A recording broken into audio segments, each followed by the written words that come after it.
Hello, in this video just wanted to give a quick side-by-side comparison of this, the Motorola Pro Plus, against some of the other competing devices that have existed or still do exist in the marketplace today. The Motorola Pro Plus is one of the latest handsets to come to market that is geared towards business thanks to its touchscreen and front-facing QWERTY keyboard. Also, Motorola have enabled a lot of security facilities that once wasn't available on Android platform that's on the Pro Plus, that the likes of the Blackberries and even the old Windows mobile devices had. So because these exist quite commonly within business, I wanted to give a quick side-by-side comparison in case you were thinking of upgrading personally or your businesses, to see how they compare in terms of profile against the Pro Plus.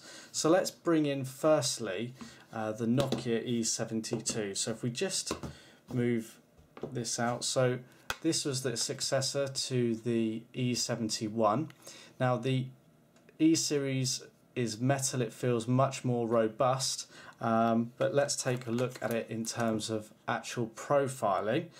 Not an awful lot of difference in it, but the E72 could be argued to be a little bit thinner, so it certainly feels more robust. Keyboards are comparable. The Pro Plus is slightly more raised, a bit harder to the touch, where the E series is a little bit softer, but we haven't got a touchscreen on here. So that's that, and then in terms of overall profile shape, really not a lot of difference there at all. In fact, almost identical, with the exception really of the corners where they're just tapered slightly differently. Weight wise, the Pro Plus is lighter. So then we bring in the old Windows mobile HTC Snap. Definitely a better keyboard on the Snap, bigger but smaller screen.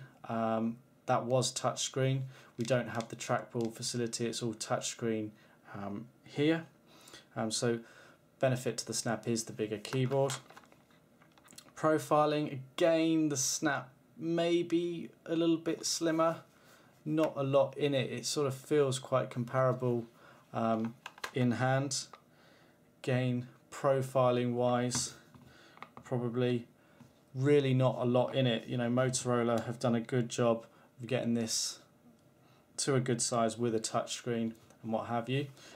Definitely a much feature-rich Motorola Pro Plus in comparison to the Snap. So here's an old BlackBerry 9000. Now immediately you can see the Pro Plus is not as wide, certainly thinner there in terms of thickness. The Pro Plus not as thick. Now of course this didn't have a touchscreen either, it did have the old trackball and has been very popular in business. Bigger keyboard here on the old BlackBerry, but that's helped by the wider size of the device, but the overall key profile size isn't much taller or anything like that, and they've got a similar raised feel. So there we go there. See the size differences. Then let's bring in the hugely popular BlackBerry 9700 or 9780. They share a very similar form factor. We can see the Pro Plus is considerably longer. In terms of width, the Pro Plus is slimmer. The 9700 of course doesn't have a touch screen. Keyboards quite comparable in size, and that's where we can see that Motorola actually owned the patent to the BlackBerry keyboard, and that's why we can see it's so similar. You know, there's a few differences in the keyboard layout, but very similar in terms of their raised nature and how they feel to the touch. Quite robust, not particularly soft, so they feel good when pressed. You get that tactile feedback.